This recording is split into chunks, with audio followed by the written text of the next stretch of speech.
Olá, meus irmãos, povo de Deus, nação brasileira, a paz do Senhor Jesus. Hoje nós estamos com a nossa lição que trata sobre a janela 10 por 40. Estaremos estudando essa lição maravilhosa, uma lição impactante que vai abençoar a sua vida, a lição de número 10, não é isso? A lição de número 10, tá, vou colocar os pontos ali da lição naquele primeiro momento lá, viu? A lição de número 10, e nós estamos aqui em Caldas Novas para trazer essa mensagem especial para vocês, que aos sábados ficam esperando. Gente, igreja, comunidade, povo de Deus de todo o Brasil e de vários países do mundo, que sempre estão conectados aos sábados, domingo, muito obrigado pelo carinho, muito obrigado pela participação e por cultuar a Deus. Não é uma escola apenas para você assistir. Você participa ouvindo a palavra, meditando, glorificando a Deus e sendo abençoado. Comigo aqui hoje uma grande multidão de irmãos, né? Mas aqui comigo está o pastor Wagner, olha aí, pastor Wagner, o diácono Nilton, que nos acompanha também, pastor Feitosa lá do nosso campo, e aqui, olha, vamos lá, pastor Wagner. O pastor Wagner vai apresentando aí, os irmãos vão ficando de pé, né? Som aqui. Aperta aí no... Vai. Vamos ver aí. Não deu não. Fala aí. Vamos lá. Isso. Vê nesse outro aí, está dando aí? Deu, vai. Está conosco o irmão Otaviano, de Jataí, Goiás. Isso. Irmão Deusenir, de São Luís, Maranhão. Isso. Pastor Eurípedes e missionária Maria do Carmo, de Uberlândia, Minas Gerais. Isso. Pastor Valdemilson, Centralinho, Minas Gerais. O irmão Jackson Pinheiro, Maranhão. O irmão Roneilson, de Boa Esperança do Sul, São Paulo. O irmão Antônio Carlos e Nayara, de Ulianópolis, Pará. Isso. Irmão José de Oliveira e Cecília, de Coruripe, Alagoas. Pastor Ivan Barreto, de Capinópolis, Minas Gerais. Pastor Cirino Júnior, de Redenção, Pará. Irmão Agnaldo e irmã Silvana, de Urbano Santos, Maranhão. Isso. Alessandro e Adriane, de Rio de Janeiro. Juscelino e Sirlene, de Anápolis, Goiás. O irmão Belisário e a irmã Larissa, de Gurupi, Tocantins. O irmão Lucivaldo e Gilza, de Uberlândia, Minas Gerais. O irmão Max e Carol, de Mato Grosso. Irmão Neemias e Mari Lima, de Maceió. Pronto? Deus abençoe, muito obrigado pela presença e vieram participar conosco. Aqui é a nossa escola, né? Missionária esposa do Luiz Fernando. A missionária, isso, a missionária esposa do pastor Luiz Fernando, fique de pé, ali está ela, pronto. Os irmãos querem saudar a todos, verdade? Diga amém. Amém. Muito bem. Queridos, a nossa lição baseia-se nesses 3 pontos. Olha aí, está aparecendo na tela, uma batalha espiritual chamada janela 10 por 40. Principais desafios da janela 10 por 40, estratégias para alcançar países da janela 10 por 40. Essa expressão não é uma expressão geográfica, queremos logo pontuar isso aqui. Ela surge em uma conferência através de um missionário com uma visão bíblica, teológica. Então eles criam essa expressão devido à latitude 10 a 40 graus ali na linha do Equador, mas essa expressão janela 10 por 40 você não vai encontrar em livro de geografia. Estou dizendo isso aqui para que vocês entendam que ela é apenas ou totalmente cunhada dessa forma pelo aspecto missiológico. Então não há livros seculares que versam sobre a expressão janela 10 por 40. Então nós vamos estudar isso à luz da nossa lição e da Bíblia, a palavra de Deus. O texto bíblico que o autor da lição, o autor desta lição, ele trouxe para nós, está baseado em Efésios 6, 10, 20. Aliás, nós já várias vezes já teve comentários da lição e já expusemos, né? esses versículos, mas novamente iremos fazer uma nova exposição. Como nós não estamos com o nosso quadro aqui, todas as palavras gregas importantes desse tema, eu já fiz em outra exposição, né? Sim, sim. Teve quando nós falamos sobre a batalha espiritual, sim, sim. Fizemos isso. Então nós vamos trazer um comentário, sempre a gente faz isso. Primeiro eu uso o comentário da Bíblia, focando aqui os pontos, e depois a gente apresenta. Para os irmãos que vão gravar, vão dar aula amanhã, pode ir passando aí. Aqui nós temos apontamentos do livro, vamos lá? Está aqui, né? Vamos lá, apontamentos do livro, depois daí, pode passar. Aqui nós temos a janela 10x40, uma região de significação bíblica, pode passar. Depois nós temos a definição geográfica da janela 10x40, nós temos a população, nós temos as pessoas que ali vivem, vamos lá. Nós temos as 3 grandes religiões que existem ali, nós temos a força missionária para aquele local, nós temos aqui qual o grande desafio da janela 10x40, e durante a aula vai ser apresentado, não é isso? Então vamos voltar lá para o início e vamos seguir aqui com a nossa exposição. Os irmãos que nos acompanham já sabem, nós usamos primeiramente a Bíblia, que é de onde o autor firma o seu pensamento para escrever a lição. Mas como tem igrejas que não realizam escola dominical, realizam culto pela manhã, podem pegar o texto bíblico e acompanhar. Vamos lá, pastor Wagner. A nossa leitura é Efésios 6, 10, 20. Textuário primeiro? Textuário, isso, vamos lá. Textuário, primeiro, já ia esquecendo. Textuário. E desta maneira me esforcei por anunciar o evangelho, não onde Cristo houvera sido nomeado, para não edificar sobre fundamento alheio. Romanos 15, 20. A verdade prática. A janela 10x40 coloca diante de nós um dos maiores desafios missionários do mundo. Muito bem. A janela 10x40, nós já fizemos aqui a pequena definição. Por que ela se constitui o maior desafio para a igreja? Porque, como nós já falamos, nessa janela nós temos 67 países, estaremos pontuando aqui alguns. Na janela 10x40 nós temos um grande número de pessoas que perseguem as pessoas que tentam viver ali a outra fé, porque eles querem que priorize as crenças que estão ali enraizadas, como por exemplo o budismo, o islamismo e o hinduísmo. Então essas 3 grandes religiões estão presentes ali na janela 10x40. Verdade é que David Hunt, ele escreveu certa vez que os povos dessa região são fracos porque o poder e a crença religiosa da Índia escraviza as pessoas que vivem em estado de miséria, de opressão, de depressão, de mazelas e de grande sofrimento humano, físico, humanitário e assim por diante. Essa área é a área que tem a maior parte de pessoas analfabetas do mundo, e nós temos lá mais ou menos 2/3 da população que reside ali na janela 10x40. Então, também é uma área que é cercada por muitos pessoas terroristas, e que eles trazem violência, você tem desigualdade social, você tem questões de etnia, você tem questões religiosas e espirituais. E como nós temos ali 2/3 da população, concentra-se o maior número de pessoas não evangelizadas no mundo. É por isso que é chamado de cinturão de resistência. Por que cinturão de resistência?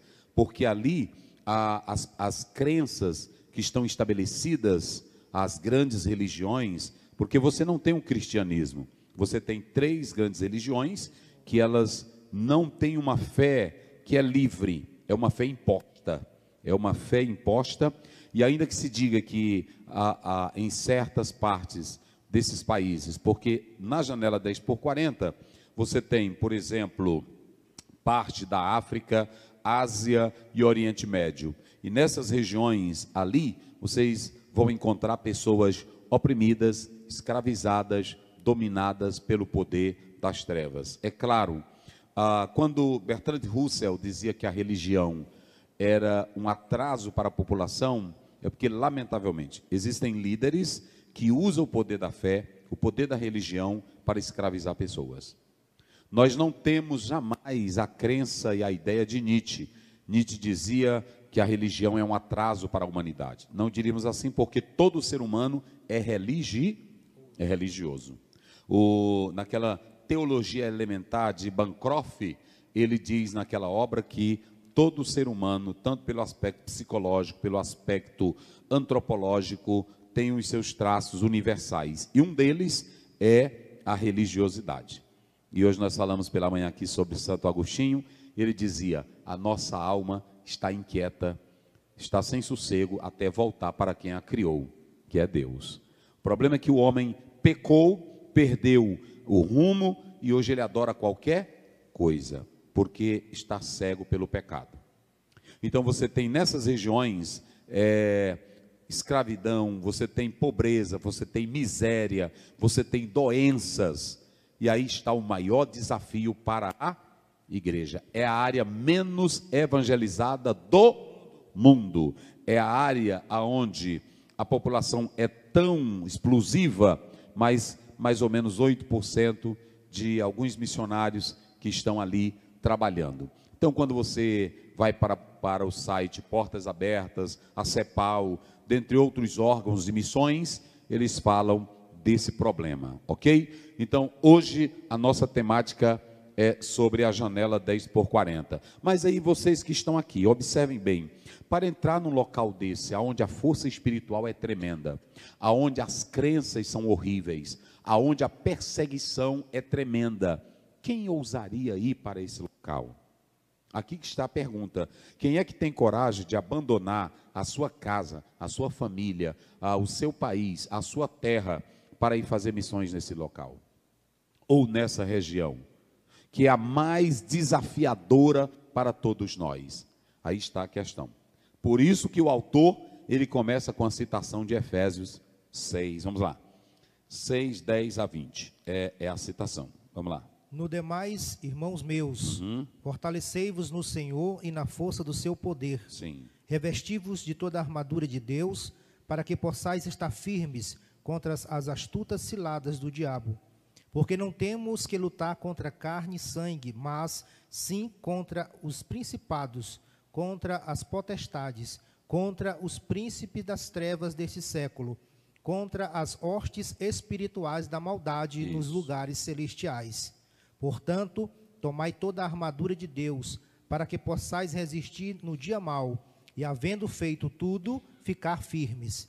Estais, pois, firmes, tendo cingido os vossos lombos com a verdade, e vestida a couraça da justiça, e calçado os pés na preparação do evangelho da paz, tomando sobretudo o escudo da fé, com o qual podereis apagar todos os dardos inflamados do maligno. Tomai também o capacete da salvação, e a espada do Espírito, que é a palavra de Deus, orando em todo tempo com toda oração e súplica no Espírito, e vigiando nisso com toda perseverança e súplica por todos os santos, e por mim, para que me seja dada no abrir da minha boca a palavra com confiança, para fazer notório o mistério do Evangelho, pelo qual sou embaixador em cadeias, para que possa falar dele livremente, como me convém falar. Muito bem, agora nós temos os 3 pontos. Primeiro, olha aqui, nós temos o primeiro ponto desse texto: a caminhada do cristão como uma guerra. Observe que o verso 10, como é que diz? Verso 10. No demais, irmãos meus. Nos demais, irmãos meus. Fortalecei-vos no Senhor. Fortalecei-vos no Senhor. E no que mais? E na força do seu poder. Pronto, então nós vamos analisar o seguinte. O apóstolo São Paulo, eu coloquei ali, o apóstolo São Paulo, ele classifica, ele vai delinear a caminhada do cristão como o quê? Vamos lá, falem aí vocês bem forte. Como uma? Guerra. Vamos lá, como uma? Guerra. Então ele está dizendo que é uma batalha. Ouçam bem, uma batalha que ele diz que é chamar para um confronto mortal. Essa ideia de que você foi chamado para viver a vida cristã de conforto, para viver, tem muitos irmãos que andam com essa, pensa que a vida cristã, na verdade, é um conforto, é um retiro, é uma férias, pensa que a vida cristã é aquele momento que ele diz assim: não, eu estou tranquilo, o Senhor, Ele já me deu vitória, eu não tenho que temer nada. Pensa que é um final de semana que alguém coloca a mão na cabeça dele e diz: tudo já saiu. Pensa que é ir numa cidade derramar azeite. E aí dizer, todos os demônios dessa cidade já foram embora. Continuam lá do mesmo jeito. Os demônios estão aí nos lugares, nas cidades, nas praças, nas ruas. O Senhor não disse que nós vamos nem transformar o mundo e nem expulsar o diabo do mundo. Só tem um que vai expulsar ele. Quem é?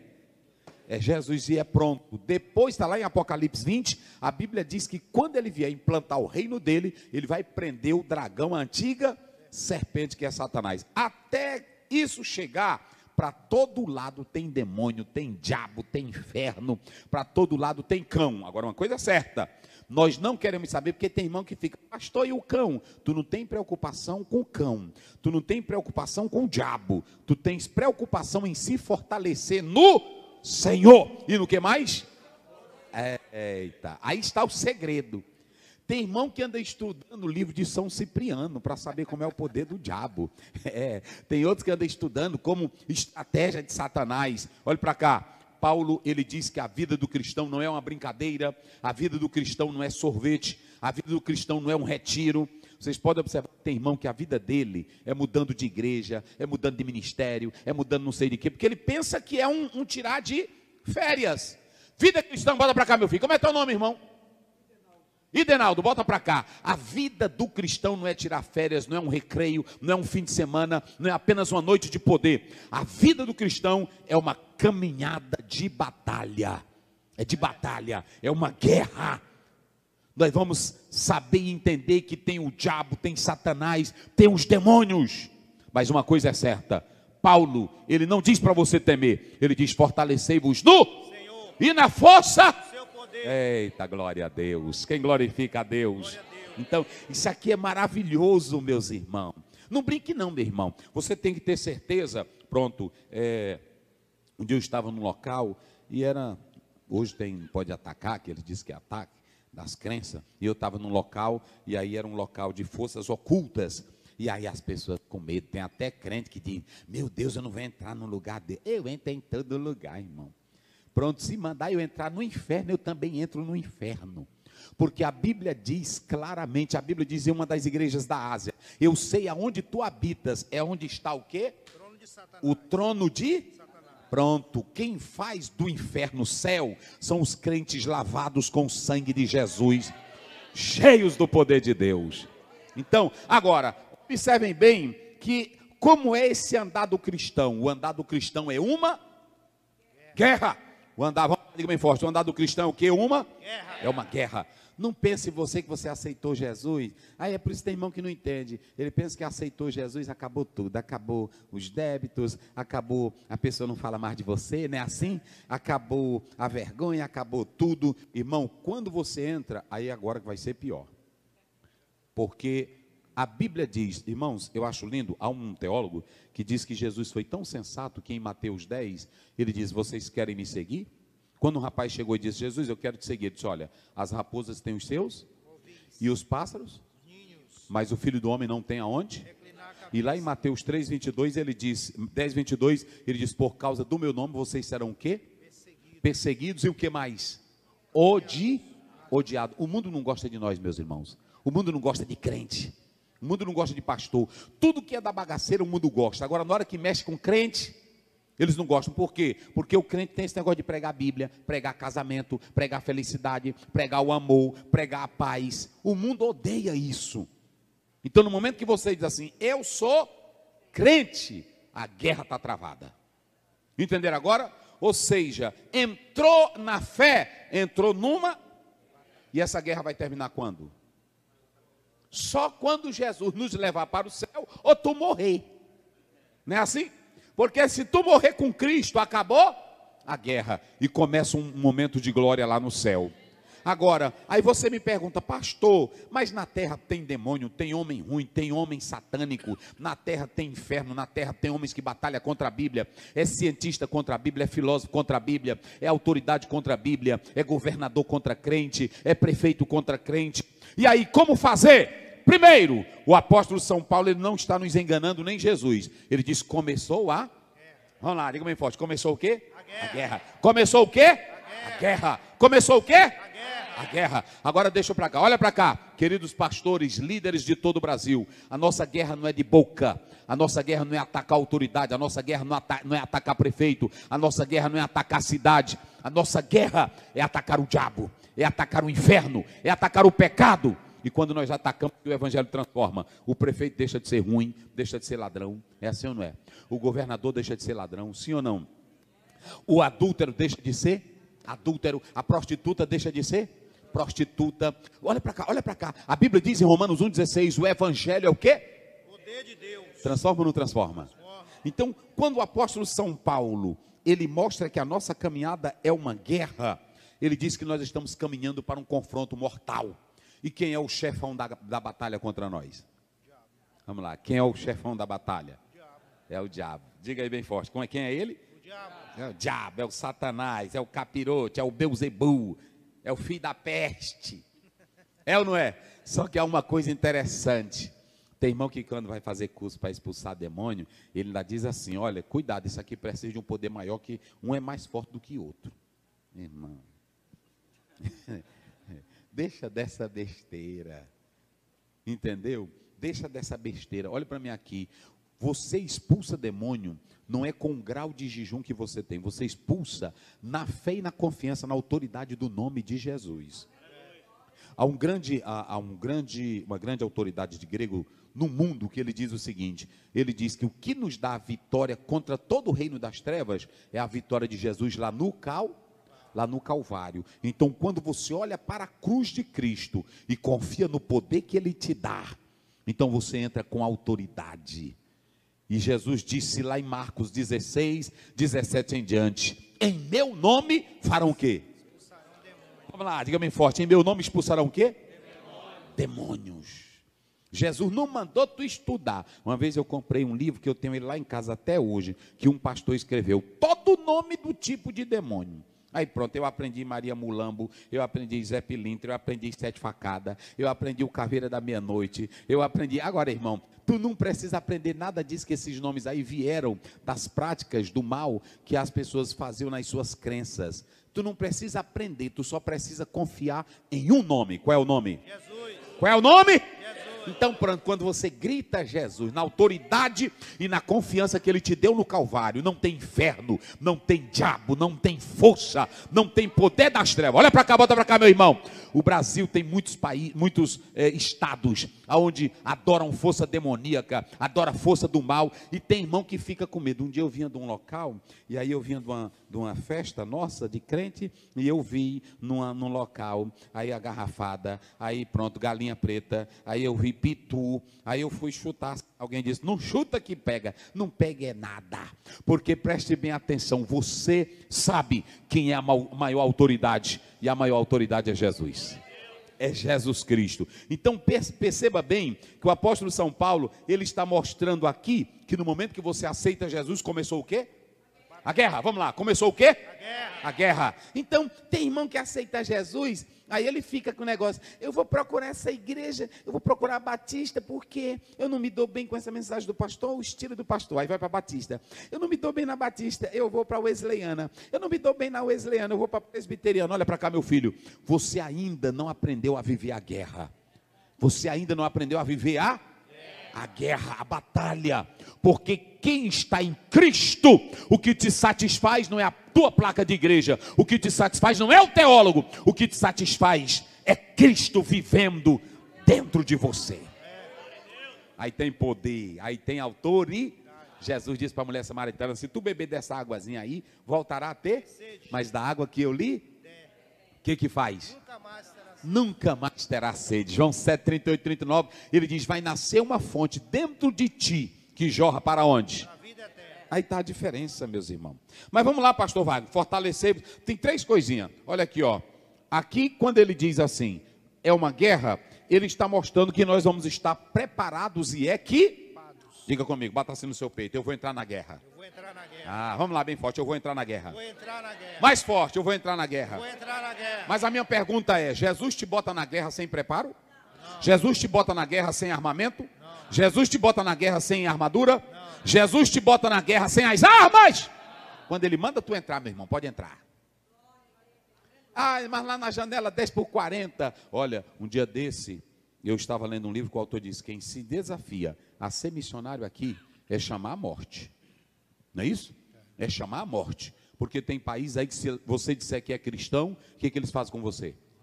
Pronto. Tem países aqui nessa janela 10x40 que coloca crente dentro de um caldeirão fervente. E aí, quando você olha para essa particularidade, quem é que ousa ser missionário num lugar desse? Quem é que tem coragem de entrar numa batalha dessa? Agora, deixa eu dizer uma coisa para cá. Cristão não tem medo de fera, cristão não tem medo de imperador, cristão não tem medo de autoridade política que é contra a igreja, cristão não tem medo de demônio, porque a Bíblia diz, quando você lê, irmãos, todos os imperadores, quase 300 anos de perseguição com a igreja, e eles diziam: quem disser que é crente morre. Quem disser que é crente e não disser que o imperador é Deus, morre. Mas os crentes morriam, era crente decapitado, era crente cortado, era crente, tocava fogo, o Nero pegava crente, tocava fogo em crente, crente saía correndo aí no meio do jardim dele, mas quanto mais o fogo aumentava, ele saía gritando: Jesus é o rei, Jesus é o rei, Jesus é o rei, Jesus é o rei.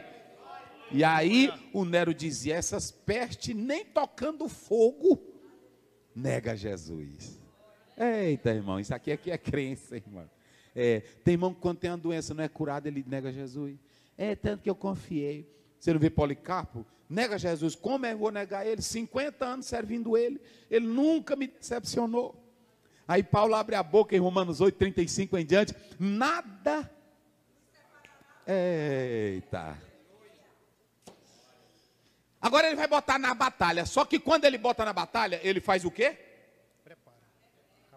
Olha aí, olha o que ele vai fazer. Ele nos prepara e o quê? Equipa.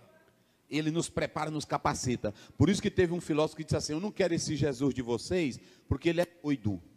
Aí o irmão perguntou: por que ele é doido? É porque ele manda ovelha para o meio. Irmão, só um doido mesmo faz isso. Porque a ovelha não sabe fazer o quê? Se defender. Ela não sabe se defender. A ovelha não sabe voltar para casa. É por isso que o pastor tem que ir atrás dela. Só que quando esse filósofo leu esse texto, ele não entendeu lá atrás. Ele só leu, Jesus diz: eis que eu envio vocês como ovelha para o meio. Ele não leu o anterior: eis que eu vos dou poder. Pode ser uma ovelhinha, pode ser uma irmãzinha pretinha, pode ser um irmãozinho gordinho, pode ser analfabeto, mas se tem Jesus, ele está entrando ali, meu irmão, é na autoridade do Espírito de Deus. Eita glória! É só um cretinho. Mas quando ele entra, irmão, não é assim? É na autoridade de Deus.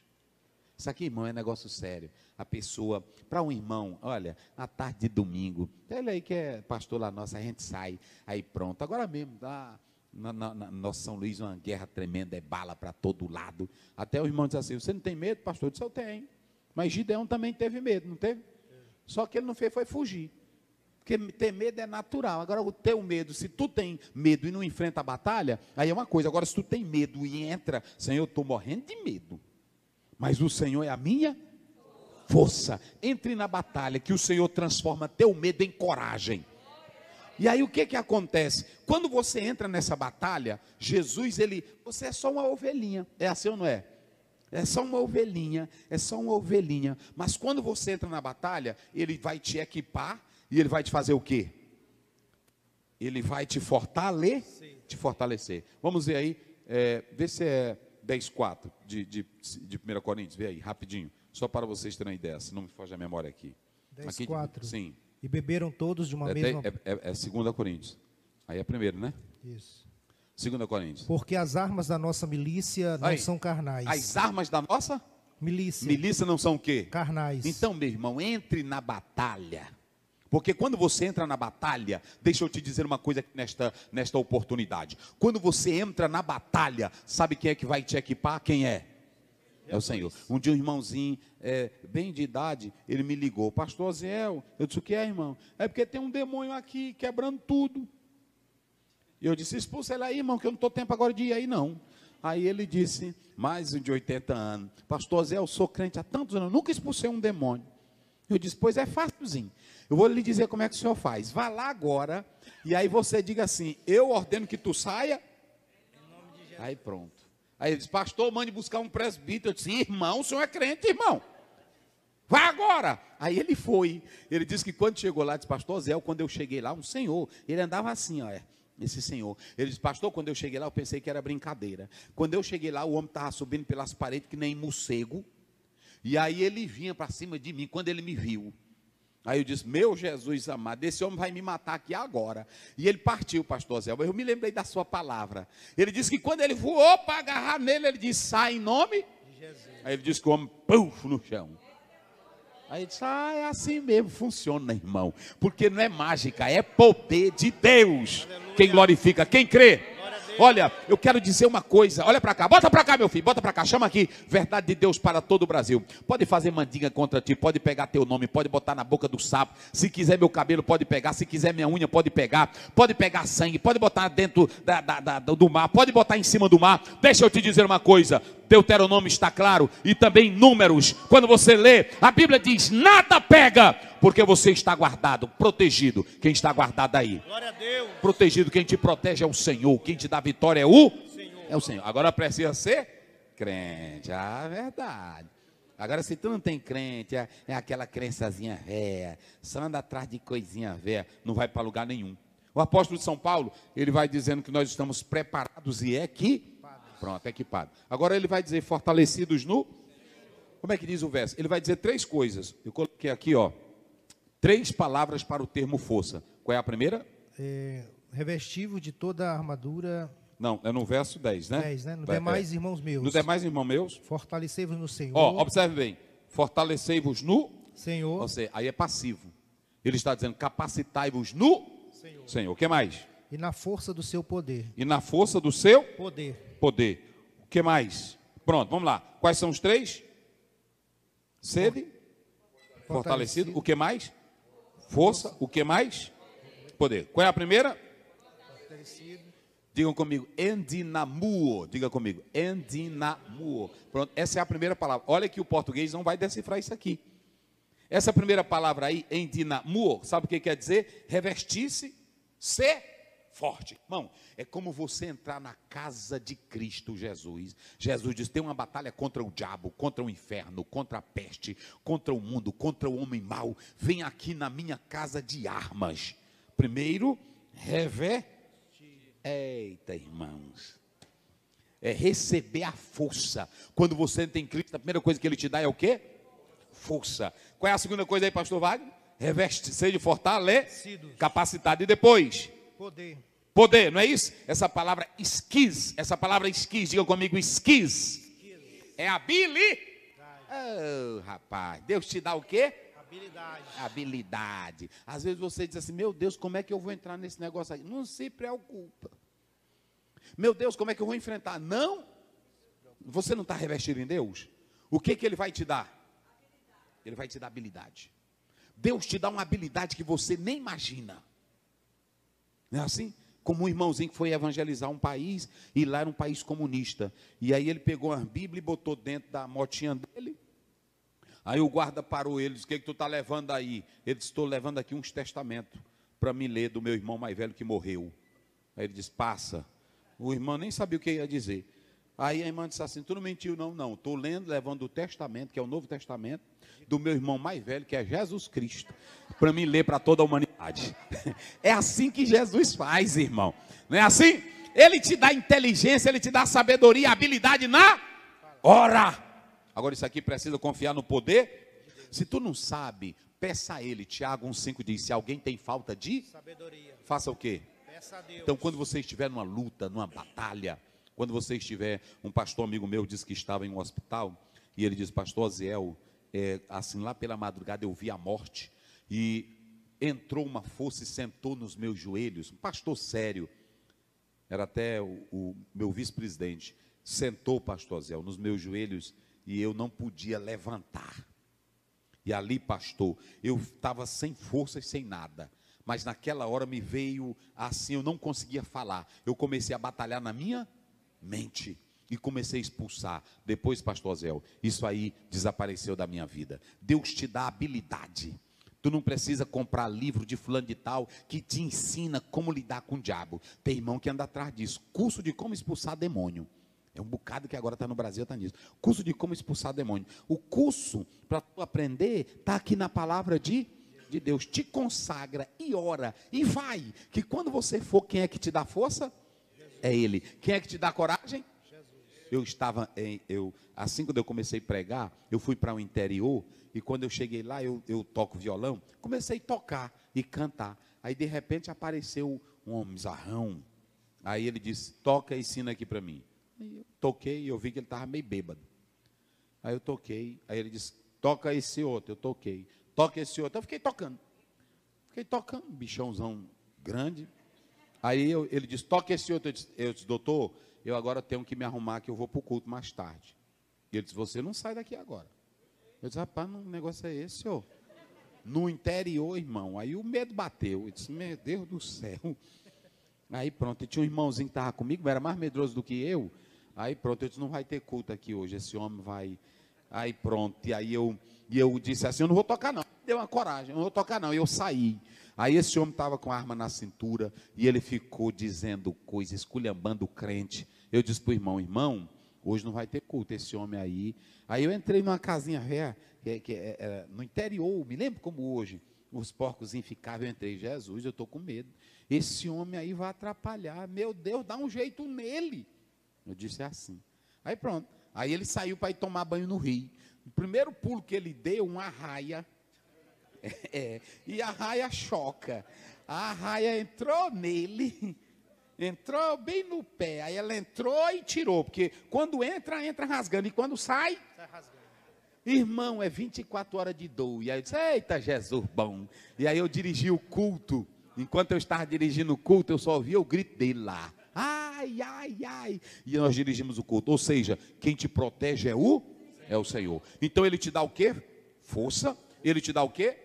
Habilidade. E se você analisar aqui, ele te dá, aí você tem a palavra força, que é kratos. Essa palavra kratos é a palavra poder, né? Essa é a palavra poder. Ou seja, ele te dá uma ação poder. Então você tem 3 sentidos para a força. Já pensou, meu irmão?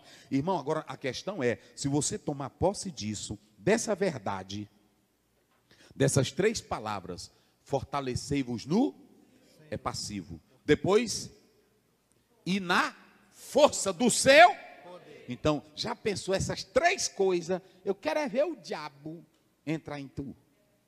Agora o negócio que os crentes hoje não têm Bíblia, aí além de não ter Bíblia, eles ficam com o negócio, pastor, bota a mão aqui na minha cabeça, eu fui na casa da irmã fulana de tal, da irmã Chiquinha, que ela tem uma autoridade, irmão, autoridade Jesus deu para cada um de nós, ok? Então vamos analisar aqui, ó, a responsabilidade do, qual é a responsabilidade? Ele não já colocou as armas para nós? Ele não já deu as armaduras, sim ou não? Sim. Ele não já deu o poder? Sim. Ele não já deu a força? Pronto, nós não estamos nas regiões celeste. Quem é que está em Cristo Jesus aqui? Diga glória a Deus. Então, olhe para o teu irmão que está ao teu lado, diga aí para ele aí, ó. Tu estás na região celestial. Diga para ele aí. Tu estás na região celestial. É Cristo. Agora, ele está dizendo, ele já te deu a força, ele já te deu o poder, ele já te equipou, você tem relacionamento com ele. Qual é a tua responsabilidade? Ficar firme, né? Ela disse ficar firme. Qual é a tua responsabilidade? Se vestir da armadura. Se apropriar do que Deus te deu. Olha aqui, irmãos. Olha o segredo, pastores. A questão é que tem muitos crentes que não se apropriam do quê? Daquilo que Deus já deu. Vamos analisar o seguinte. Tem poder, tem prefeito, tem governador, que ele tem autoridade. Não tem? A autoridade é o cargo, sim ou não? Mas ele não tem o poder. Todo mundo manda nele, porque ele tem medo. Ele não sabe exercer o poder. Tem crente, irmão, que ora. Eu conheço, muito crente que ora, que ele não tem poder. Ele não tem. Ele tem as bênçãos, ele está em Cristo. Um dia eu fui num trabalho e tinha umas irmãs expulsando um demônio. As irmãs de 5 de oração. Aí o demônio dizia, canta o 15. Aí elas, vamos lá. Ó, com cego andei. E ele também, o demônio. E perdido vaguei. Aí ele dizia, canta o 26. E as irmãs. Aí eu disse, meu Deus, cheguei lá. Aí eu cheguei, irmão, que é isso aí? Não, pastor. Ele disse que vai sair, mas ele disse, só sai se nós cantarmos Um dia o irmão foi expulsar um demônio, aí ele disse, eu só saio se tu arrebentar aquela porta. Aí lá vai os irmãos com um monte de marreta, quebrar a porta. Meu irmão, manda o diabo. Um dia eu cheguei para ele e disse, ei, nego, você é vergonha. Eu disse, cala tua boca, Satanás. Tu vai sair aqui não é da minha cor, não. Tu vai sair daqui no nome de... Vai embora, diabo. Então deixa eu dizer uma coisa aqui para vocês. O demônio, ele sabe que nós temos bênçãos de Deus, poder de Deus, é autoridade. Agora nós temos que nos revestir da autoridade. E usar. A questão é a ousadia. Tu não pode ter medo, tu não pode pensar assim, eu sou pequeno, eu sou fraco, é muito. A Bíblia diz, resistir ao... E o quê? Ele fugirá de vós. Pronto. Eu não saio, tu vai sair, Satanás. Às vezes, não é assim? Eu não saio, tu vai sair. Pronto. É fazer que nem um amigo meu, que ele está expulsando um demônio no culto. Sai, demônio. E o demônio nada. Sai, demônio. Ah, mas eu vou sair. E aí ele passou horas e horas.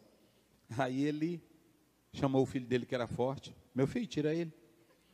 Joga lá do outro lado da rua.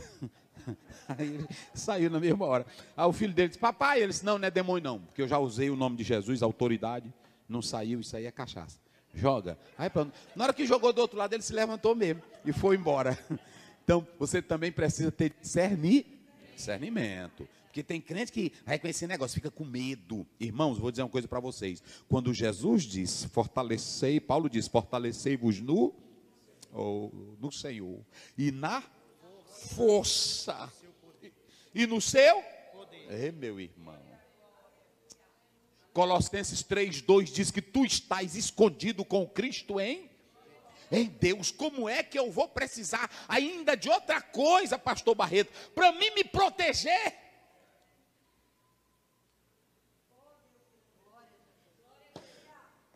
Então qual é a função nossa? É se apropriar. Ele já te deu o poder, ele já te deu a força, ele já te deu a autoridade, ele já te deu a arma. Então o que eu tenho que fazer? Tomar posse. Não é assim? Eu tenho que tomar posse. Então é dessa forma. Vamos lá. Agora nós temos uma coisa muito interessante, que ele está dizendo que nós já estamos em Cristo nas regiões celestiais. Então, a responsabilidade do cristão. Agora, a irmã usou aqui essa expressão dela para poder ficar firmes, não é isso? Ou seja, quando você tem tudo isso, olhe para cá, não vai deixar de vir o ataque de Satanás. Entenderam agora? O Senhor não está dizendo que Ele não vai te atacar, nem está dizendo que Ele não vai me atacar. Agora, quando você sabe que está revestido, e o que mais? Quais são as três palavras? Fortalecidos. Na força e nas regiões. Quando você sabe que tem tudo isso, qual é a tua posição? Pronto. Quebrar o pau aí pode lascar tudo. Eu estava num culto, aí um pregador disse, o diabo vai se manifestar aqui. Eu vi um bocado de crente saindo. Eu disse, pode vir, Satanás. Assim, eu não estou te chamando não, mas o pregador não está chamando? Pronto, fica o quê? Firme. Aguenta, irmão, que Deus vai te dar, resistir ao... E outra, Paulo diz que ele tem as ciladas, as estratégias. Agora, por que é que tu deve ficar firme? Porque tu tem as armaduras. Quem aqui está aqui? Hein? Pronto. Pastor, aí você sabe que tem tudo isso, tu vai ficar com medo do diabo. Por quê? Um dia eu comprei uma casa e eu estava me banhando lá no chuveiro. Não tinha ninguém, a Derinha tinha saído, tarde da noite, a luz faltou. E eu todo ensaboado. Aí a luz faltou, e eu disse, meu Deus, foi nessa casa aqui que o fulano de tal morreu. Olha o que vem na mente da gente. É assim ou não é? Aí eu disse, eita pai. E aí como é tudo escuro. Aí pronto, eu disse, eita meu Deus. Aí depois eu disse, meu Deus do céu, que vergonha, eu um homem de Deus. Satanás, eu agora estou zangado. Ei, te levanta, tu que morreu, vem para cá. Pronto, mesma hora o medo foi embora. Porque depende de você ficar firme. Se você, quanto mais medo você tiver, não, eu tô vendo um negócio ali, vá lá. Não tenha medo. Quanto mais você temer, por exemplo, é no quintal, é na casa, não tenha medo de entrar no compartimento da sua casa, não tenha medo de entrar na sala, se é de noite, se é de dia, você tem a autoridade do Senhor Jesus. E se tem um mal ali, o que você vai fazer com o mal que está lá? Expulsar, porque você está firme. E quem está firme faz o quê? Resiste. Irmão, vocês têm certeza que estão revestidos mesmo? Quem tem certeza? Eita, meus irmãos, é coisa maravilhosa, né? Então veja bem, ele diz que a nossa luta é contra as ciladas de quem? Do diabo. Agora, preste bem atenção, vamos lá, pastor Wagner, vai seguindo aí, o verso 12. Porque não temos que lutar contra carne e sangue. Ó, agora ele vai categorizar as pessoas, ele vai definir o que é a guerra. Não é guerra humana, nem contra a carne, nem contra sangue. O que ele diz mais? Mas sim contra os principados. Lá vai, primeiro, contra os principados. E o que mais? Potestades. Aonde? Contra os príncipes das trevas destes séculos. Contra as hostes espirituais da maldade nos lugares celestiais. Ele está mostrando que a batalha é totalmente espiritual. E ele está mostrando uma hierarquia diabólica que vem contra nós. Ou seja, não é brincadeira. Ele está dizendo, vai vir uma onda infernal, porque a Bíblia diz claramente, 5,19, o mundo jaz no maligno. 2 Coríntios 4,4, o Deus deste século fez o quê? Então como é que tu entra nesse mundo que odeia a Bíblia, que odeia o casamento, que odeia a palavra, que odeia a verdade, que odeia Deus? Como é que você vai enfrentar esse mundo? Oh, rapaz. Aí tu vai entrar de cabeça erguida. Quando você entrar de cabeça erguida, aí pronto, não tem conversa. Agora vamos analisar. Aí ele vai mostrar aqui, observem bem, uma coisa muito interessante. Aí ele diz, para que possais, como é que ele diz aí? Vai lá, para que possais ficar... 11, né? Para que possais estar firmes. E o que mais? Contra as astutas ciladas do diabo. Vai. Porque não temos que lutar contra a carne. É o 13, o 13. Portanto, tomai a armadura de Deus. Tomai a armadura de Deus. É o quê? Para que possais resistir no dia mau. Ei, para aí, agora para aí. Irmãos, vamos participar aqui comigo. O que é o dia mau? Tem um microfone aqui. É uma aula. Quem quiser participar, não é testando conhecimento de ninguém. Quem quiser participar, os irmãos estão sempre aí acompanhando. O que é o dia mau? Dá aí para ele. Um dia cheio de labor, pastor. Sofrimento. Aquilo que você perde todo o sentido da existência humana. Você fala, não tem mais jeito para mim. Esse é o dia mau, que as suas forças não mais existem. Mesmo que você creia, mesmo que você acredite, você olha e fala assim, não dá. Aí só uma intervenção divina, né? Para que você possa voltar a ter ânimo. É isso aqui. Quem mais quer participar? Dia mau.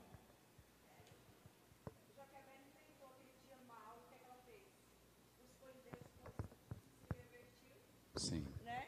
Se revestiu, Deus deu habilidades, e ela enfrentou, o Senhor mandou a bênção, que Deus fez a princesa descer, Sim. E nós vimos aí a habilidade que o Espírito Santo deu na boquinha da adolescente, que a família junto atravessou, Isso. E venceram, depois recebeu o dinheiro e criou seu filho, e Deus mostrou para o Satanás que quem manda é ele. Então, no nosso dia mau, nós temos esperança. Nós temos um Deus que batalha por nós. Isso.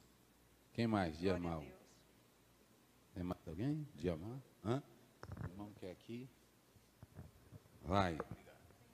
A gente vê ali também que em Jó, né?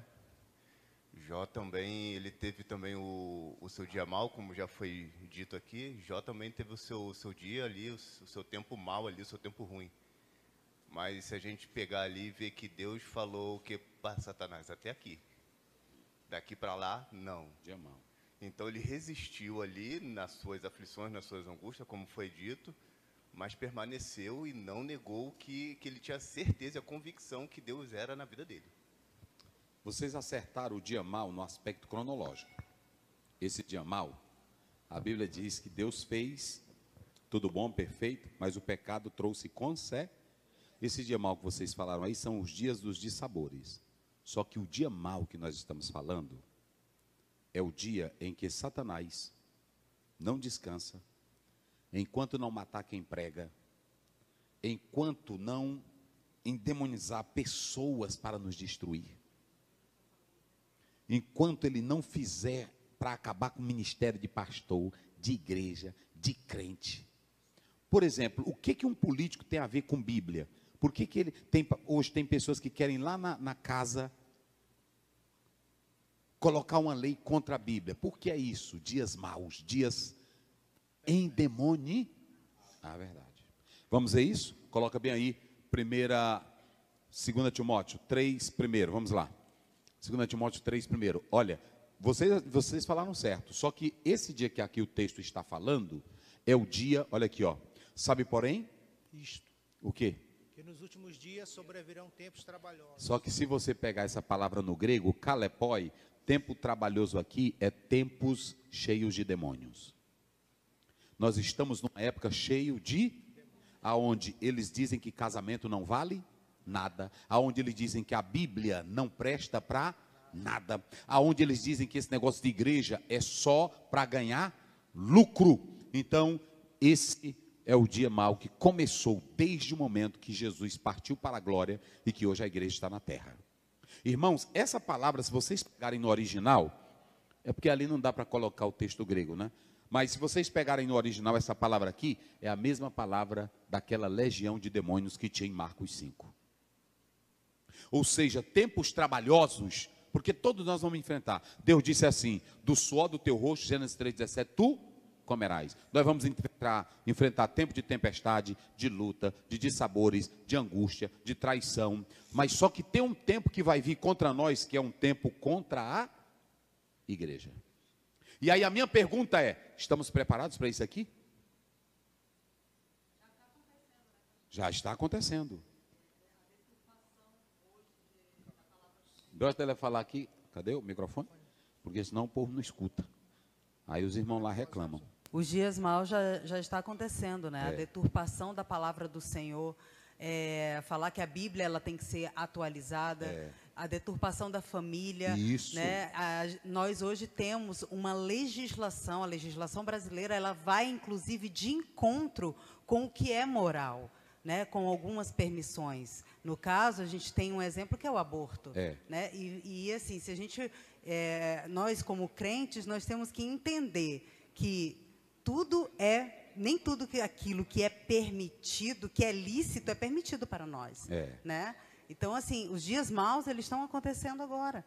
Basta que a gente fique atento, porque é o tempo todo.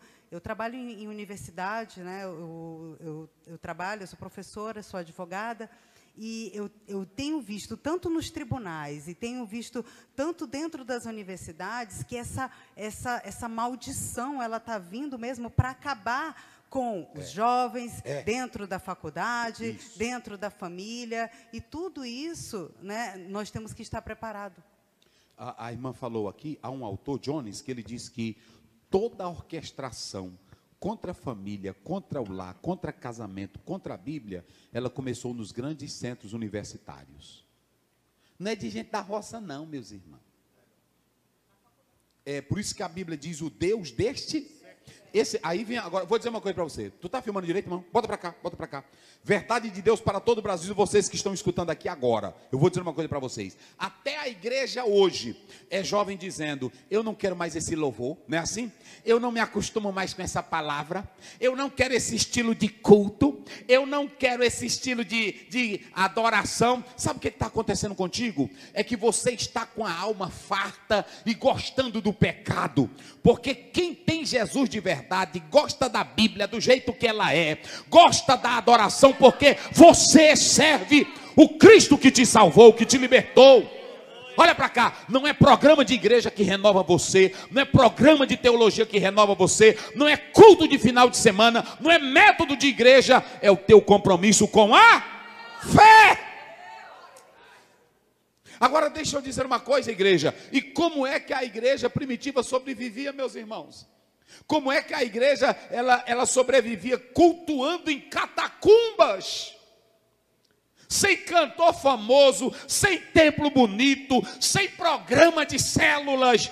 O programa era cada crente cheio de Deus. Por onde ia, dizia: Jesus é o rei da minha vida, Jesus é o Senhor da nossa. Era assim. E aí você quer ver mais? Vê aí, se não me foge a memória. Lá em Filipenses 4, versículo 22 ou 23. Olha o que Paulo diz. Vê aí se não estou enganado. Era assim que era a igreja. Hoje é uns irmãos dizendo: olha, se a igreja não mudar isso, ela morre. Agora eu vou dizer a verdade, já. Vamos lá, como é que diz? Filipenses 4. 23, vê se é. Ou 22. Achou? Todos 20, vê o 20. santos... O que diz o 20? Ora, não, também não.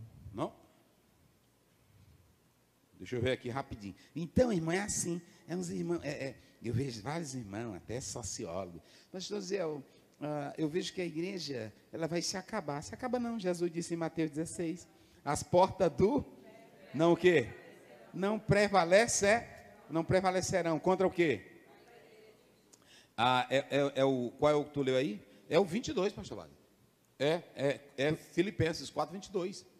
Todos os santos olha isso aqui, ó. Paulo está terminando a carta dele para a igreja de Filipos e ele estava preso.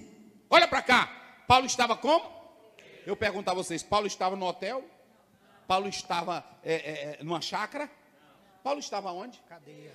Na cadeia. E quando ele escreve essa carta que ele não tem reprimenda para a igreja, olha o que ele diz. Vamos lá. Olha aí. Todos os santos vos saúdam. Todos os santos vos saúdam. Mas quem? Mas principalmente os que são da casa de César. Os crentezinhos servindo a Deus na perseguição, na luta. O imperador dizendo: quem adorar esse Jesus vai morrer. Aí pronto. Aí a irmãzinha que estava servindo o soldado do imperador era crente. O irmão que estava botando o vinho lá era crente. Aí Paulo diz: eu quero saudar todos, mas eu quero saudar quem está lá dentro. Aonde?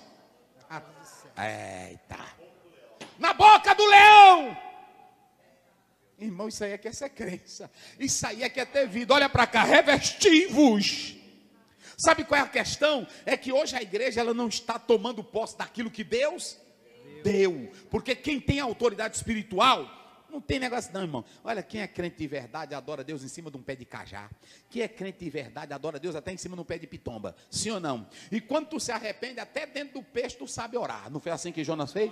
Lá eu não sei se ele estava com a cabeça para cima ou para baixo, eu não sei como é que ele estava lá. Mas ele orou e Deus diz: vai, vomita ele lá. Foi assim ou não foi? Irmão, quem tem prazer em Jesus, eu não estou falando prazer em instituição. Eu não estou falando em prazer em um programa de evangelismo. Eu estou falando prazer em Jesus. Quem tem prazer em Jesus é como Jó. Quem tem prazer em Jesus é como Abacuque. Pode acabar tudo, pode faltar tudo, mas a minha alma regozija-se em Deus. Então está aí. Ou seja, o pastor Wagner leu duas coisinhas aí, que ele leu aí. Leu a palavra resistir. Como é aí, pastor Wagner? Portanto, tomai toda a armadura de Deus para que possais resistir no dia mau. Isso, resistir no dia mau. E o que mais? Havendo feito tudo, ficar firmes. Duas coisinhas aí. Vamos lá, quem pode me ajudar? O verbo resistir e o verbo ficar firme. O que Paulo, porque, irmão, a Bíblia, quando Paulo estava colocando cada palavra aí, ele estava sabendo o que ele estava colocando. Por que ele usou primeiro resistir e depois ele usou ficar firme? Vamos lá, quem quer participar?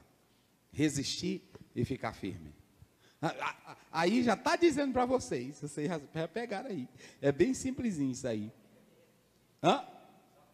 Só fica quem? Pronto. Agora tu disse. O primeiro é vencer é a luta. E como é que se vence luta? Resistindo. Aí tem uma lutazinha na vida. Eu vou sair da igreja. Tem que fazer o quê? Resistir. Estão falando de mim. Tem que fazer o quê? Resistir. Estão dizendo que eu não vale nada. Tu tem que fazer o quê? Resistir. Aí pronto, é só mudando de igreja. Se tu, bota para cá, irmão, bota para cá. Se tu for sair de igreja porque estão falando de tu não vai parar em igreja?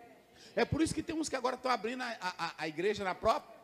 E o pior, tem um amigo meu que ele abriu uma igreja, nem a mulher dele disse que queria ficar com ele. Entendeu? Ele chegou e disse: minha velha, eu estou abrindo a igreja. Aí é o seguinte, não deu certo eu ficar lá. E aí ela disse: minha igreja é a Batista, tu fica na tua. Ou seja, observem bem que o segredo é o quê?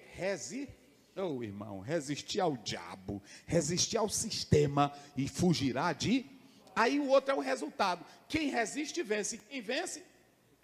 Eita, quem vence fica o quê?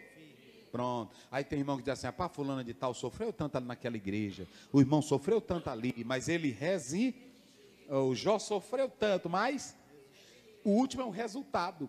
Depois que tu resiste, tu fica.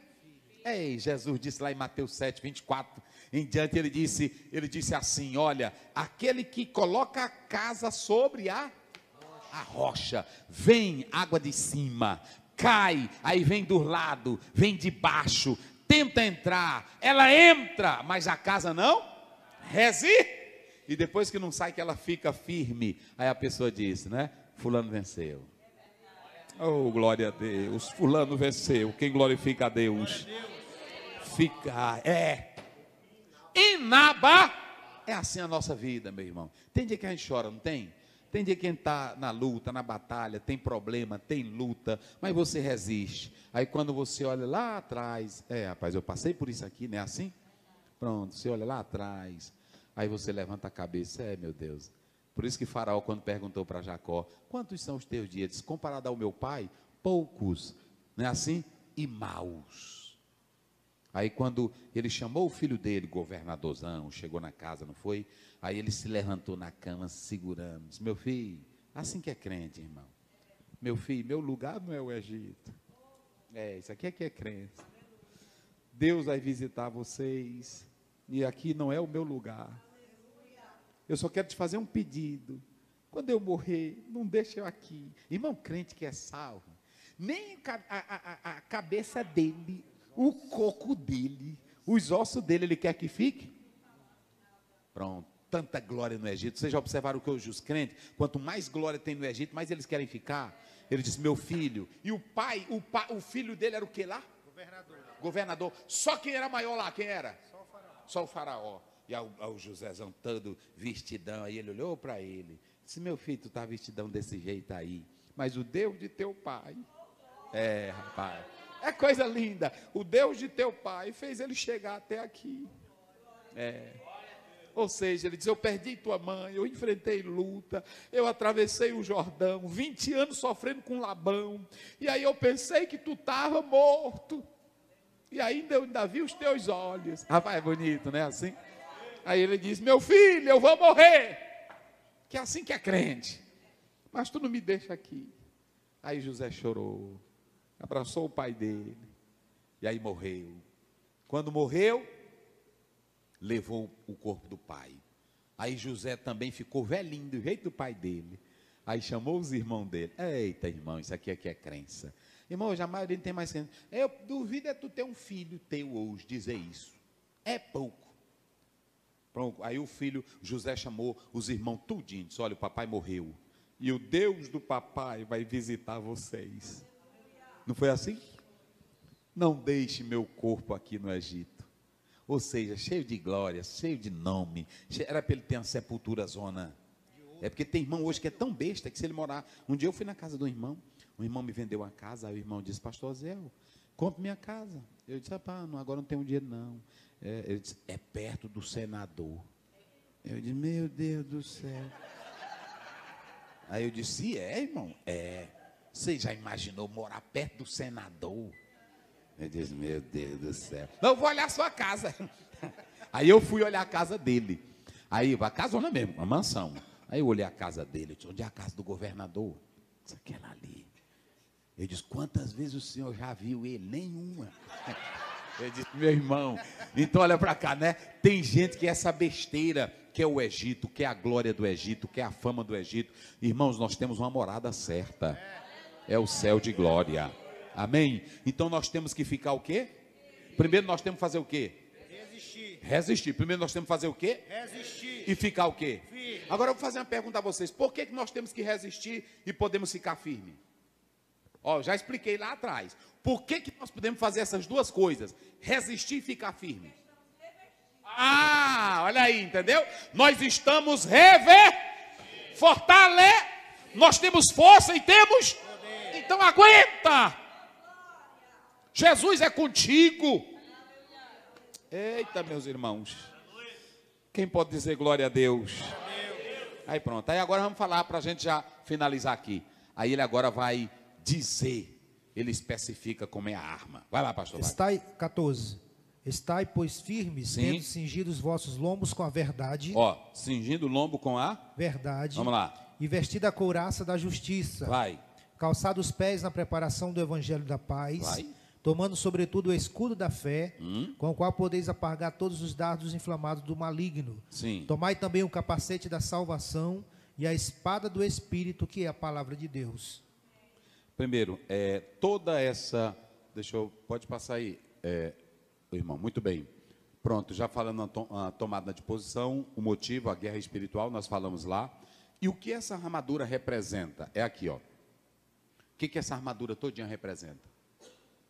Vocês podem participar comigo. O que toda essa armadura, até na lição, o comentador, ele fala isso. Mas eu li um teólogo que diz definitivamente o que essa armadura representa. O que é que essa armadura representa? Quem quer participar? O que é? Ele diz, revestíveis de toda armadura. Eu vou ajudar, vamos ler aí, pastor Wagner. 1 Pedro 1,13, depois Isaías 59,17, 52,7. Vamos lá. 1 Pedro 1,13. Portanto, cingidos os lombos do vosso entendimento, sede sóbrios e esperai inteiramente na graça que se vos ofereceu na revelação de Jesus Cristo. Olha aí. Agora vamos lá para Isaías 59,17. Como é que diz? 59,17, depois 52,7. Porque se revestiu de justiça, como de uma couraça. De uma couraça. E pôs o elmo da salvação na sua cabeça. Olha aí. E tomou veste de vingança por vestidura, e cobriu-se de zelo como de um manto. Eu acho que vocês já pegaram aí o que é essa armadura.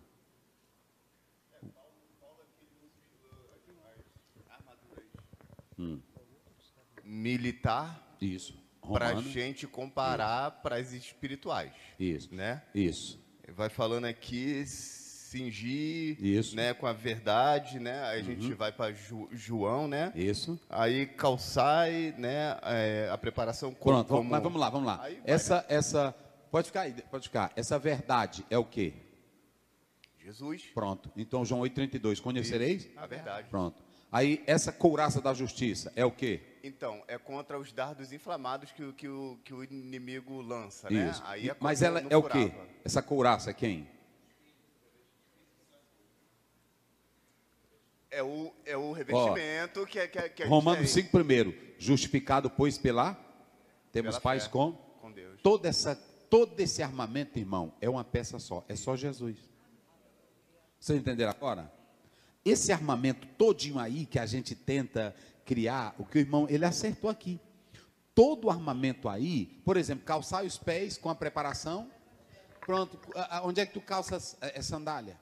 Vocês sabiam que quando o guerreiro romano estava na batalha, ele usava uma chinela, não tinha sapato, que era de couro, porque era fácil para entrar na areia. Quanto mais ele firmava na areia, os pés iam para frente, a sandália segurava. Ali fala de firmeza. O que é que dá firmeza para o crente? É o Evangelho. É o Evangelho que nos dá firmeza. Então ele diz assim, quem tem Cristo tem firmeza. Paulo diz, nada se pode contra a verdade, senão a verdade. Então toda essa armadura, quem é? É Jesus. Aí você vê que ele tem um monte de armadura de defesa. Aí ele só vai ter uma de ataque. Você que ele diz, coloca o capacete da... Pronto, salvação. Aí ele vai dizer o seguinte. Agora, qual é a última aí de ataque? Qual é a última? A esse? Pronto, eu coloquei aqui para finalizar. Eu coloquei aqui duas palavrinhas. É claro que não deu para colocar ali no grego, mas nós temos a palavra rema e nós temos a palavra logos. Meus irmãos, isso aqui no Brasil deu o que falar. Um monte de pregadores disseram, não pronuncia a palavra logos, pronuncia a palavra rema. A palavra rema. Diga rema. Aí os irmãos diziam rema. Irmão, veja bem, o apóstolo São Paulo, muito inteligente, ele tomou a palavra rema e a palavra logos. É claro que aqui ele usa a palavra rema, Tomando, como é que ele diz aí, pastor Wagner? Vamos lá? Vamos lá. Tomai também o capacete da salvação e a espada do Espírito. E a espada, olha, essa espada do Espírito, ela está num ablativo. É um genitivo, mas seria como se fosse um ablativo, porque é de origem, sai dele, sai do Espírito. É fornecida. Vamos lá, aí você observe bem. Rema e logos. Qual é a diferença da palavra rema e da palavra logos? Vamos lá, João 1. Evangelho de João. No princípio criou Deus, né? Os céus e a terra.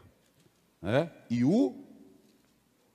João, Evangelho de João. No princípio era o verbo. No princípio era o verbo. Era o verbo e o verbo estava com Deus. O que é verbo lá? Palavra. Só que lá no original está logos. E o que é o logos? É o próprio Cristo. Ou seja, só que logos ali é a palavra ideologizada. Ok, logos é a palavra ideia. E rema é a palavra falada. Então, qual é a diferença entre rema e logos? Rema é ideia, logos é uma é o quê? Ideologia. E a outra é o quê? Qual é a diferença, então, entre rema e logos?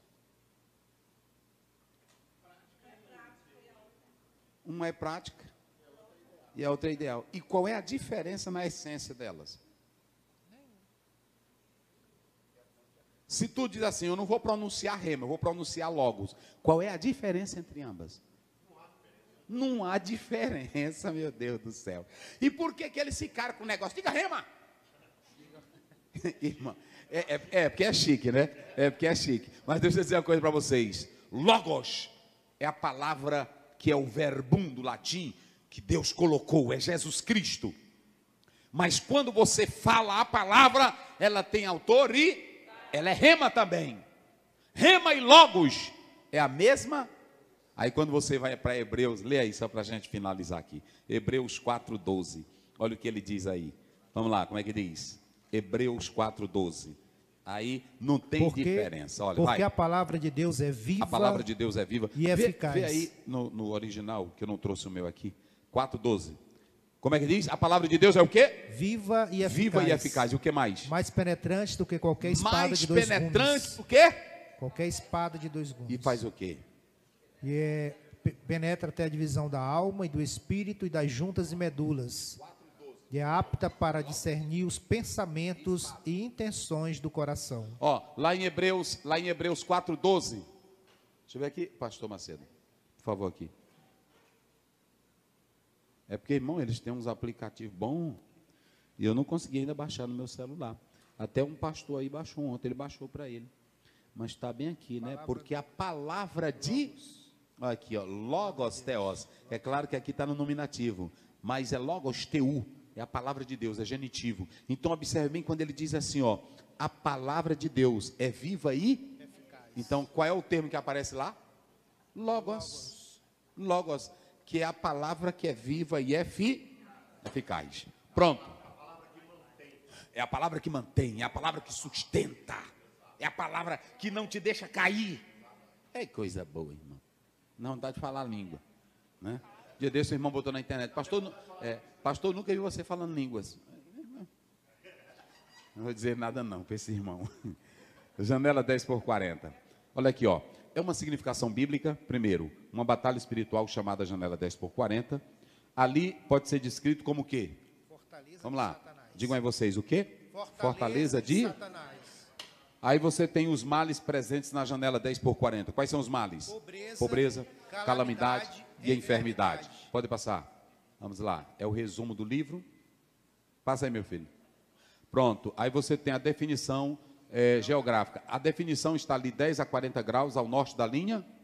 Ao norte da onde? Da África. Até ao leste da Ásia. Você tem a população, religião e países. Nós temos quantos países lá? Que nós citamos mais ou menos? 67. Nós temos nessa janela 10:40.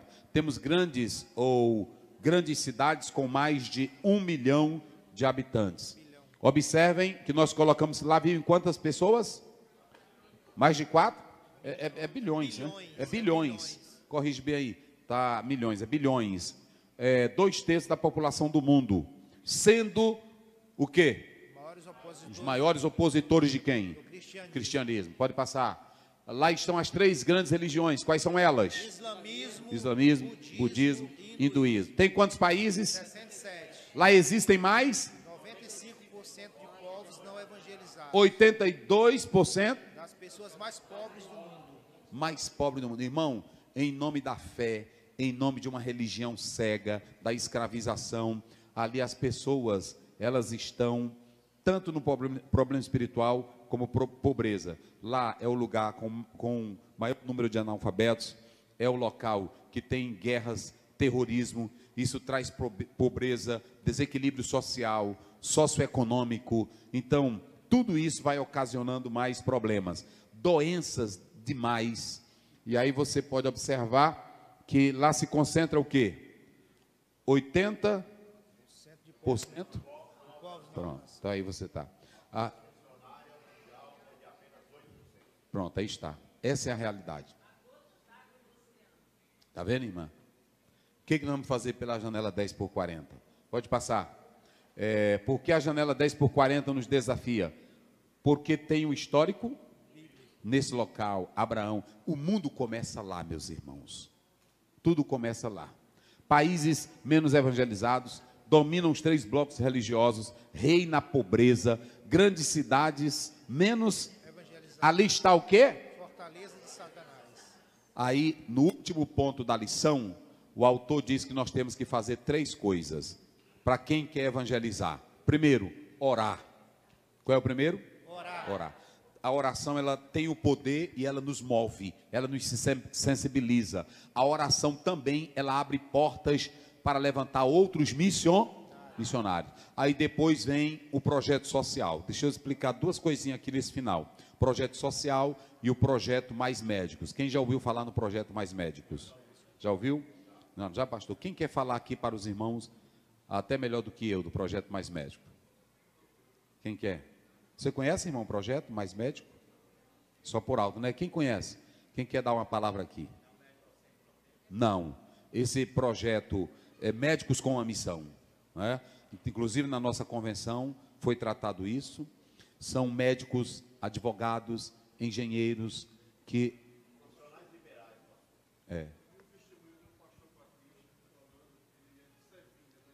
Sim. Dê aqui para ele, porque senão o povo não vai na live aí, eles não escutam, aí é bom escutar.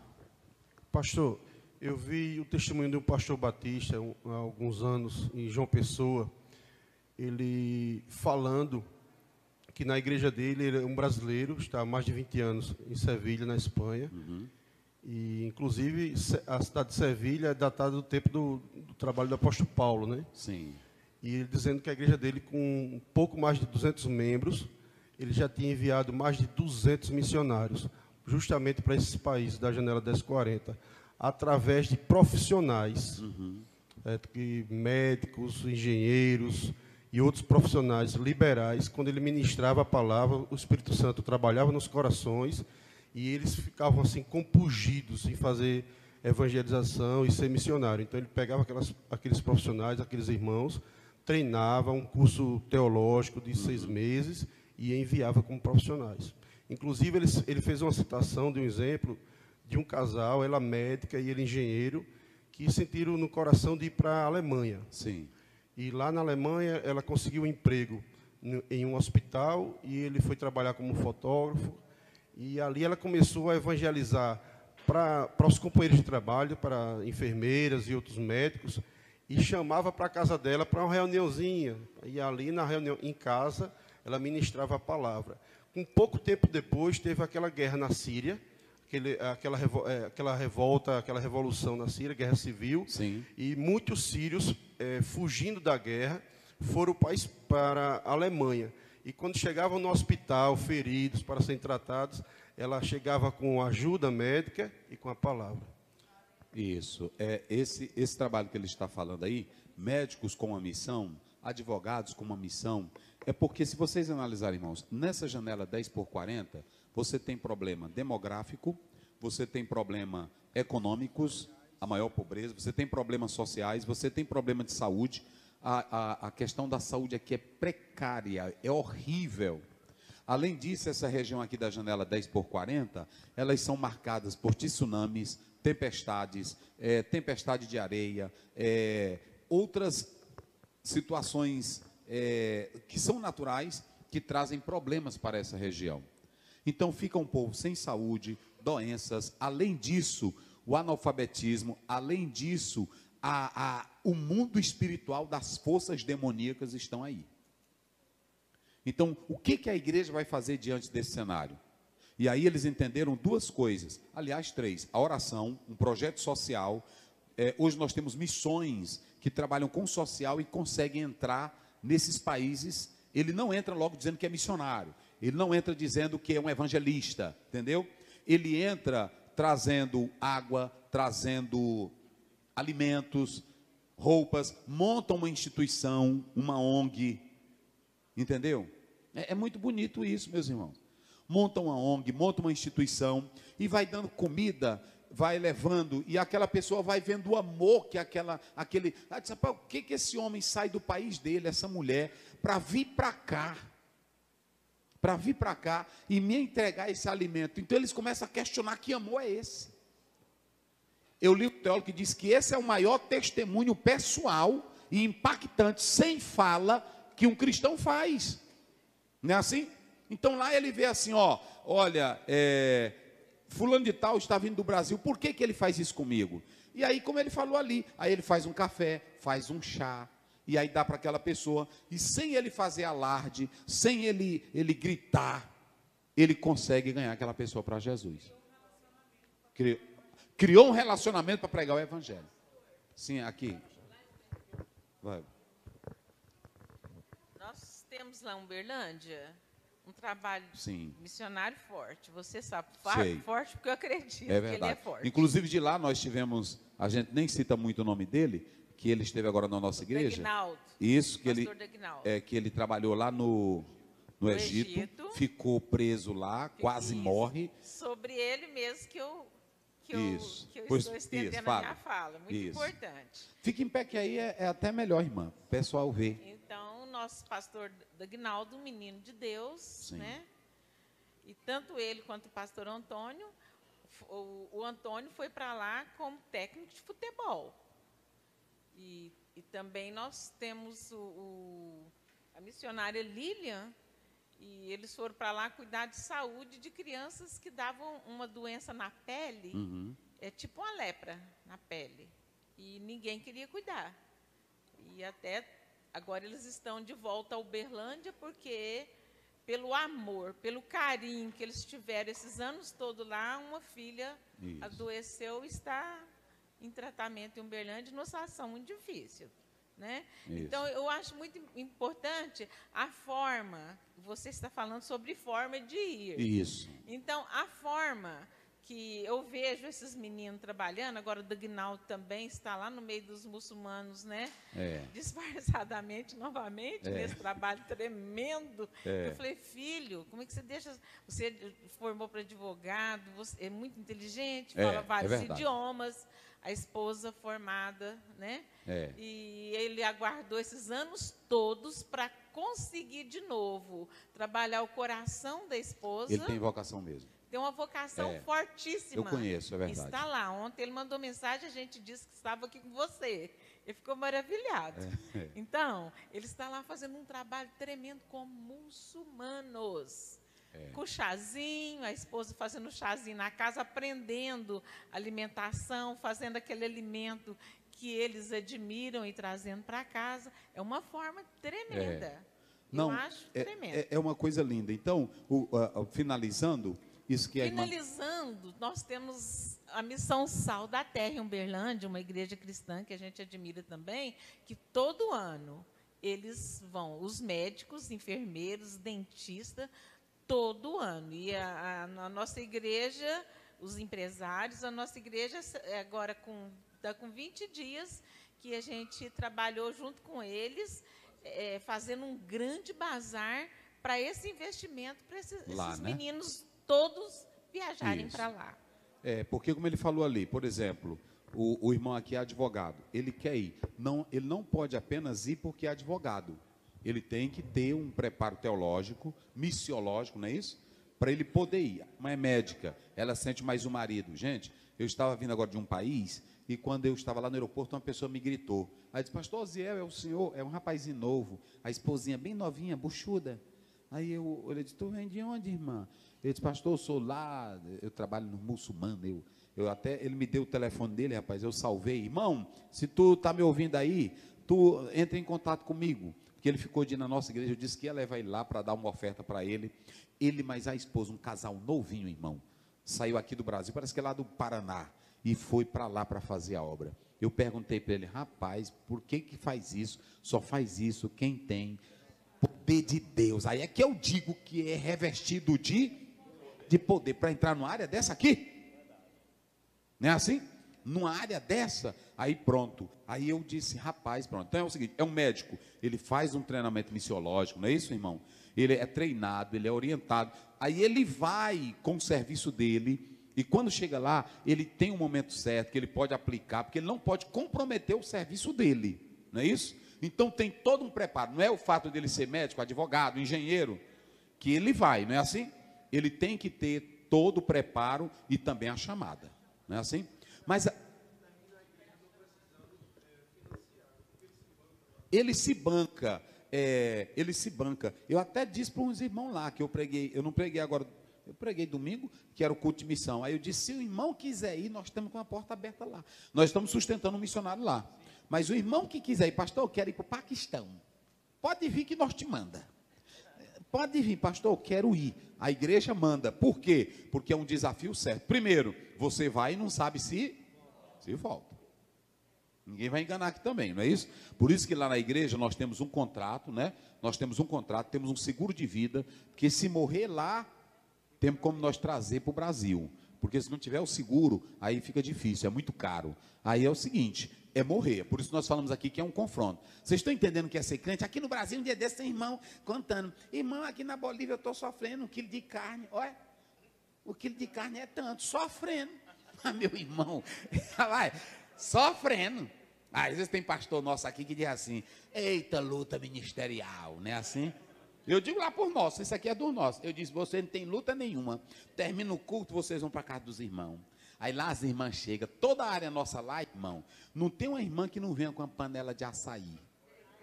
Não é assim? Olha o bucho deles aí, ó. Não tem um que não não tem um. Aí vem, não é assim, Macedo? Aí vem com os bichos, uns camarões, né? Aí, na hora que termina o culto, aí sofrendo, galinha caipira. 3, 4 galinhas caipira. Aí pronto, na hora que termina o carrozinho, tudo no asfalto.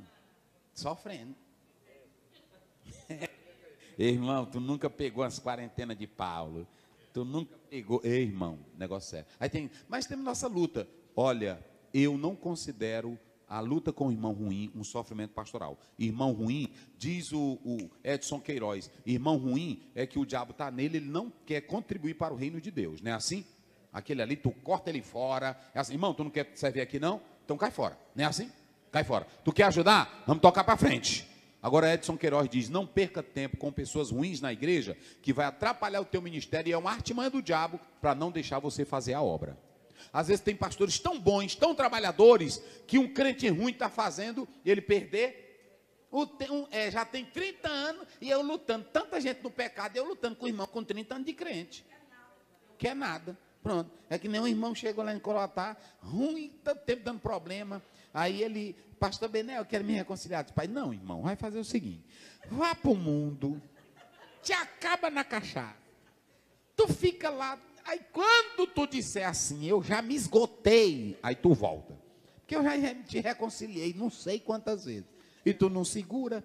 Então, irmão, é assim, olha, eu vou dizer uma coisa, não perca tempo. Eu até um dia desse eu vi, tem irmão que fica cantando na igreja. Há muitos feridos, não é assim? Choram de angústia. Aí fica o irmão, eu estou ferido, aí vai o pastor atrás dele. Não é isso aí não. Os feridos que nós temos que ir atrás é dos que estão ganhando almas. Nós temos que dar apoio para quem está lá. Um crente aqui dentro, tanto tempo podendo. Na hora que tem um comício, ele vai. Não é assim? Tem um evento, ele vai. Agora, na hora que é da igreja, ele bota banca. Não é assim? Ele bota banca. Conheço é muito. E na hora que é da igreja, ele, não sei, a gente vai visitar. Ei, irmão, Pai do Senhor, pastor. Não lhe vi mais na igreja. Fez bem o senhor vir aqui. Ei, irmão, pastor, não é assim? É ou não é? Não é assim? Eita, aí eu fico, meu Deus do céu, irmão, eu fico mais preto, aí eu fico, pois é, tem algumas coisas na igreja que não estão me agradando, a gente vai para não dizer que a gente não visita, aí pronto, aí às vezes eu levo um fonezinho, eu boto um aqui, deixa ele estar aqui, e fico só ouvindo um hino, e ele falando, eu disse amém, meu irmão, ô senhor, estamos lhe esperando lá, Jesus te ama. Sai de lá, meu Deus do céu. A gente, tanta alma para ganhar e eu gastando tempo com um crente que tem 30 anos que era para estar evangelizando. É assim ou não é? Aí fica um monte de igreja. Olha, finalizo aqui, querido pastor, não estrague seu ministério com a sua má postura. Coloca o texto que o pastor Wagner leu, 15 e 20. Eu encerro com isso aqui. Vamos lá, 15 e 20, de Romanos. Eu li um teólogo que disse uma coisa interessante sobre isso aqui. Vai lá, 15 e 20. Bota aí. Leiam aí todos vocês. Desta maneira me esforcei por anunciar o Evangelho, não onde Cristo foi nomeado, para não edificar sobre o fundamento alheio. Eu pergunto aqui aos senhores, Paulo, ele pregou em igrejas que outros fundaram? Ó, presta atenção na pergunta. Paulo pregou e ensinou em outra igreja que outros fundaram? Pregou. É diferente. Anunciar, pregar. Agora eu pergunto, Paulo queria abrir trabalho aonde outro já tinha? Irmãos, eu li um teólogo que diz que isso aqui é a maior honra de um pastor. Hoje a maioria dos pastores, olha para cá Brasil, eles só querem pegar crentes de outras igrejas. É ou não é? Aí diz assim, isso aqui é bom para o reino. Não tem nada de bom para o reino. Porque você está pegando um monte de crente desmantelado, que não quer obedecer, que quer a vida do jeito dele, que quer o prazer dele. Paulo diz assim, eu quero pregar é quem está em trevas. Isso aqui era o maior apóstolo do mundo, meus irmãos. Porque ele diz assim, eu não quero evangelizar aonde outros, porque ele vai ganhar aqueles que os outros já ganharam. Então ele diz assim, eu só quero falar de Cristo aonde ele nunca foi. Eu vou fazer uma pergunta aqui para vocês. Qual é o trabalho de um pastor, de um missionário? É ganhar quem já está na luz ou ganhar quem está nas trevas? E por que hoje a maioria só quer ganhar, não é assim? Um dia um pastor chegou e disse assim para mim, pastor Ziel, eu disse, pô não, meu santo. Eu senti de Deus de sair do seu ministério, da igreja, que o senhor é pastor, e eu quero abrir meu ministério. Eu disse, amém, amém. Vai em frente. Mas antes de você sair, eu vou lhe dizer, você é irresponsável. Ele disse, o que é isso, pastor? Eu disse, você não quer ficar porque você não quer obedecer e você quer ser maior aqui dentro. Porque tem que dizer que eu conheço as coisas. Eu sabia tudinho o que ele conversava pela beirada. Se eu fosse presidente. Se eu fosse. Aí eu disse, você não quer obedecer às normas. Outra coisa, eu ia acreditar que tu era um homem de Deus se tu chegasse para mim agora e dissesse, pastor Aziel, Deus me deu uma visão e eu quero sair do seu ministério, porque eu quero ir lá para o Oriente Médio. Aí eu ia acreditar. Não é assim? Eu ia acreditar que ele tinha um. Não é assim, pastor? Agora, aí quando ele no meio da conversa, ele disse, eu vou sair mesmo. Pronto, eu disse, você ganhou da Assembleia de Deus mais de 20 anos, formou sua família, formou seus filhos, tudo com o dinheiro da igreja, e agora você diz que tem uma visão, uma chamada. Que negócio me abençoa. Me dá uma benção. Tem negócio de benção. Eu disse, irmão, vai para a tua igreja. Abre tua igreja, vai para lá. O que tu quer com o negócio de minha benção? É assim. Tem gente que é desse jeito. Lá em casa tinha uma moça que trabalhava um bocado de tempo, eu mantendo ela, ajudando ela. Aí um dia ela foi atender o telefone lá em casa. Era um padre, queria falar comigo. Na hora que ela atendeu, ela disse, benção, padre. Eu disse, meu Deus do céu, eu sou pastor aqui há tanto tempo, tu não me dá a benção. Aí agora precisou tu dar. Ele disse, pastor, que é isso? Aí tem gente que é assim. Então o que acontece? Aí eu disse lá para ele, eu disse, não é chamada de ministério, porque se fosse chamada de ministério, era como esse aqui. A dignidade de um obreiro, irmãos, é pregar para quem está em trevas, e não pregar para quem está pronto. Jesus disse na parábola, é em busca de um, do que 90, que não precisa. Está aí. Então, qual é a dignidade de um pastor? É ele nunca plantar onde o outro já plantou. Qual é a dignidade de um pastor? Eu acho também bonito assim. Outro exemplo aqui. Pastor Eurípides, se ele chegar e disser assim, pastor Oziel, eu senti de Deus de abrir meu ministério e eu quero a sua bênção. Eu quero dizer para o Senhor que eu vou abrir numa cidade, eu não quero abrir na cidade que eu sou pastor, porque eu sei que aqui eu tenho influência, e eu não quero usar minha influência para atrair crentes para a minha, eu vou começar onde ninguém me conhece.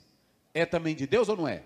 É. Agora quando ele diz, olha, eu estou saindo, mas não estou levando ninguém. Ele já, irmão, aonde é que tu congrega 30 anos numa cidade, não vem, isso é conversa para boi dormir. Aí pronto, aí a pessoa, eu disse para ele, aí eu disse, eu disse as verdades. Aí no meio da conversa ele disse, e os crentes desviados, eu posso ir atrás? Eu disse, pode.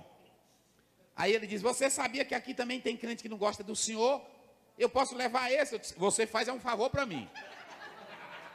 Aí pastor Zé, olha, eu vou te dar. Tu leva os desviados, eu disse para ele, leva os desviados, leva os que não gostam de mim, leva tudo. As irmãs fuxiqueiras do ciclo de oração, arrasta tudo. Faz tua igreja assim, não foi? Aí pronto. Até hoje, irmão, ele não tem igreja nenhuma, se acabou tudo. Não tem, porque é o seguinte, irmãos, um homem de Deus não suja o seu ministério arrancando crentes de outras igrejas. Não é assim? Um homem de Deus não suja o seu ministério queimando outro pastor para ter crente com ele. Um homem de Deus chamado, ele quer falar de Cristo aos que estão nas trevas. Então, que Deus abençoe você. E vamos orar pela janela 10/40. E vamos clamar por esses povos, em nome de Jesus. Pastor Eurípides orando a Deus aqui, encerrando esta aula. Eu quero agradecer a cada um de vocês que formou essa classe maravilhosa. Fica em pé a classe aí, ó, com a classe. Levante a mão aí, diga glória a Deus. Glória a Deus. Deus abençoe a todos. Pastor Eurípides orando a Deus, encerrando esta aula e também impetrando as bênçãos apostólicas, orando pelos irmãos que nos acompanham, em nome de Jesus. Oremos então, queridos. Amado Deus e nosso Pai, te louvamos por este momento tão precioso, esta aula maravilhosa que tivemos. Ó Deus eterno, que ela também alcance muitos corações e seja abençoado. Senhor Deus, nós aqui apresentamos os missionários que estão trabalhando nestes países fechados, Senhor, com tanta resistência. Usa a vida deles, meu Pai, para ganhar almas para o Teu reino, abençoando, Senhor, a família de cada um. Ó Deus, que possamos sair daqui com os nossos corações, Senhor, inflamados, aquecidos, incendiados. Ó Deus, vendo a necessidade, Senhor, da evangelização dos povos, e que possamos contribuir, Senhor, com aqueles que lá estão trabalhando, Senhor, diante de grandes desafios, enfrentando perigos, ó Deus, ameaças, mas que o Senhor esteja renovando cada um deles, e que eles não recuam, mas que eles avançam, Senhor, diante da chamada que receberam, e que o Teu nome, através deles, sejam glorificado. E nós que aqui estamos, que possamos segurar a corda, Senhor, sustentando eles que lá estão, através da oração, da contribuição e de tudo quanto nós podemos fazer. Abençoa cada um de nós, pastor Oziel Gomes e a sua família e toda a equipe, Senhor. Nós assim oramos e pedimos que a bênção do Senhor continue sobre a vida e o ministério do Teu Filho. Nós assim pedimos e te agradecemos em nome de Jesus.